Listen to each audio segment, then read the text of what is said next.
Hello. Just checking out some zines. We've got some cool ones here. The Hair, a zine on fashion and hairstyles. Don't forget about deadly illnesses.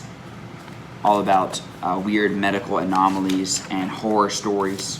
The Perfect Date, a guide to romance in middle school. And who could forget about Dank Memes for Prez, a classic. A lot of great zines, all created by students, all filled with interesting, creative writing. Writing is one of the most important parts of the zine. Even if you have cool pictures and artwork in there, if the writing's boring, no one's going to pick it up. Here's your guide to creating interesting, creative writing in your zine. Let's get started. The most important rule of creative writing is that your writing has a voice. When you write with a voice, your personality comes through. It doesn't sound like something that you had to write for school. Instead, the writing should sound like something that you would say to a friend. It could be funny, real, raw, writing that comes from the heart. Once you're committed to writing with your real voice, then you have to come up with a specific topic. Say your general topic is soccer. You know you want to do a zine about soccer. We have to get more specific than just soccer. For example, a good topic to write about could be life as a goalie or referees that cheat. Now we've got good specific topics that we could actually write about. Once you've got your topic figured out, you're ready to decide what format you want to use to write about your topic in. For example, you could write about a given topic using a poem, or a song, or a rap. You could write about the same topic in short story format, writing a fictional story or a fantasy story, or even a story that is based in reality, recounting real events that have actually happened to you. Other types of creative writing you could do are an interview, where you ask questions to someone and write down their answers. You can also do a mock interview, where you actually make up the answers to your own questions and kind of do a fictional interview. You can write an opinion piece, where you rant about your opinions on different topics. You could review something. You could write a rankings list, ranking, say, video games this year from best to worst. You could do an essay, an argument to get your points across. These are all great ways to get your ideas into your zine. Let me show you some examples. This zine is called Read 'em and Weep. It's a zine full of creative writing, all written by students. Let's see what's inside. On the first 2 pages, we have some poems. The key to putting your creative ideas down into a poem is to make sure that you write it in short lines. Lines of a poem should not always be full sentences. They should be broken into choppy, shorter thoughts that take out any of the extra words that you don't have to have. A poem should also have symbolism, similes, metaphors, figurative language, and rhymes. Let's see if these poems have those things. TikTok takeover. TikTok is taking over. Ticking and talking, just clicking and gawking, ticking and talking, the time just mocking. The trends and the audience, they all want attention. The clock and the mouse, it's like we're all locked in prison, just wasting our time. TikTok is taking over. Awesome, great poem. It also had some similes and metaphors. It's like we're all locked in prison. It's a simile there at the end of the poem. Really cool. All right, let's check out meme rap. There's really no difference between a poem and a rap, except a rap poem might have a little more rhythm to it, maybe some more rhymes. Let's see how this one sounds. Meme rap. Now we're rapping about memes, the things kids love. If you like them, then you probably talk to yourself in the tub. I like memes, you should too. If you don't, then we'll be like a ghost and say boo. From funny to stupid, from stinky to putrid. If God had a mixtape, he would name it the Bible. Jesus had a rapping crew, he called it his disciples. Since 1976, the world has changed. The internet is not the same. If Breadcat and Fist Baby would go away, we would live in a normal world today. Great examples of poems. Let's see what's on the 3rd and 4th page here. All right, it looks like we've got a short story and also an interview. The key to a short story is to make it short. This means that you don't start at the beginning of the story. It's best to go right into the action. Don't have a lot of exposition. Just hit the reader with something that is very interesting right from the very beginning of the story. and make it short and sweet, but also creative and unexpected. That's another key thing about a short story. It has to have something that takes the reader by surprise. Let's see if Ye Old New Friend does this for us. The brave knight's glistening sword hovered above the neck of the foul beast, the dragon's eyes muddied in despair, until the knight withdrew his sword. The dragon asked why he did such a thing, and the knight said calmly, "Would you like to join me for tea? It's 3 o'clock." The dragon set up, and they set off along a long winding trail towards the town. Once they got to Ye Old Tea Shop, the dragon crushed approximately 18 chairs before he decided just to sit on the ground. The manager marveled at the size of the dragon and brought an entire basin filled with tea for the knight's massive new friend. "We don't get many tea-loving dragons around these parts, laddie," she said, straining under the weight of the basin. The dragon smiled and said nothing. By Turner Tullius. Great story. All right, let's check out this interview.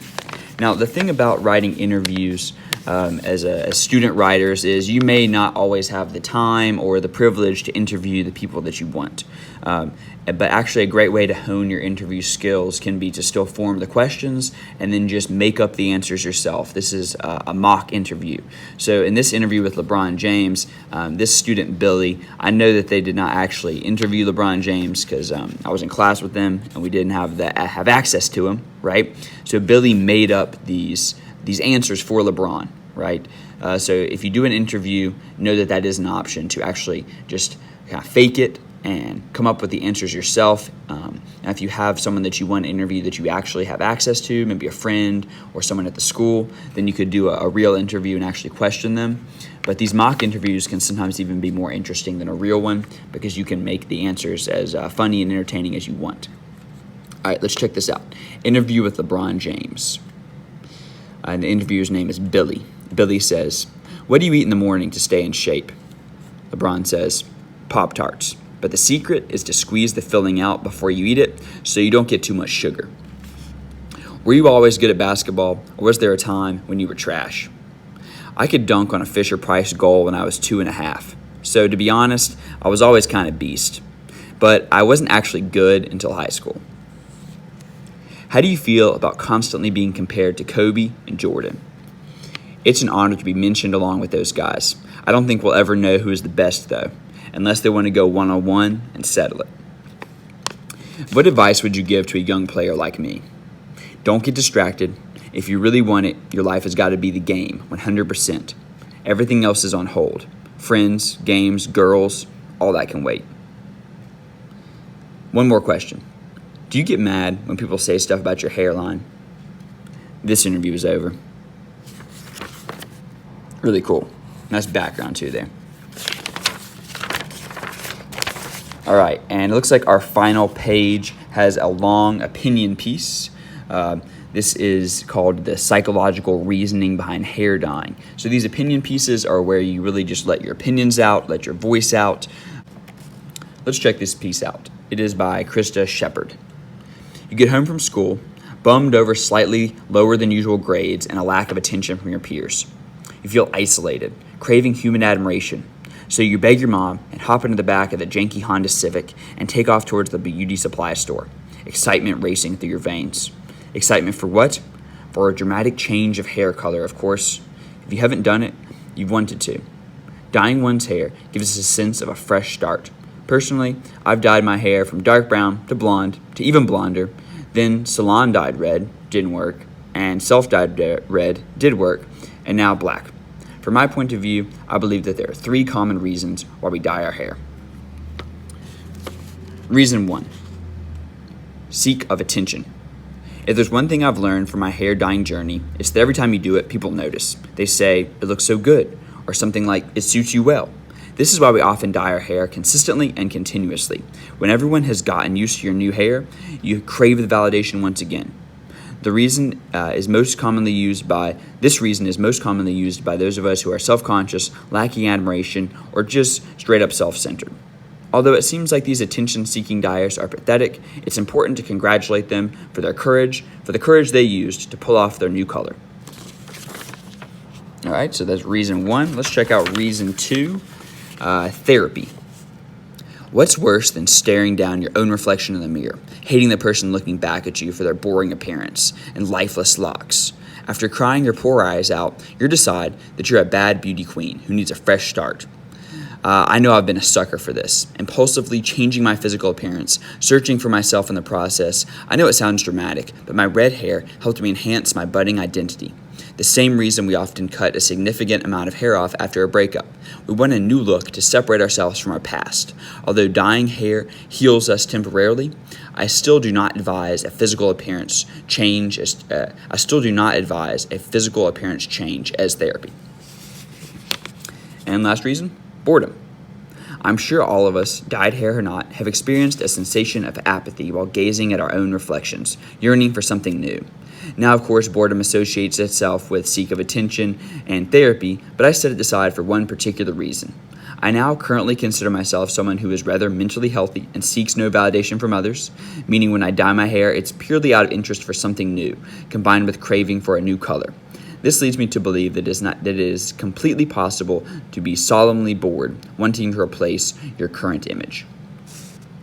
I'm left pondering these ideas, thinking about how each hair dyeing must originate from one of these causes. Of course, when it comes down to it, dyeing hair is a very exciting time, assuming it turns out well, and should be celebrated no matter the cause. I encourage all of you to try it, to feel the adrenaline rush through your veins, to feel the buzz I feel when my locks shift shades. Happy dyeing. All right, great examples of creative writing.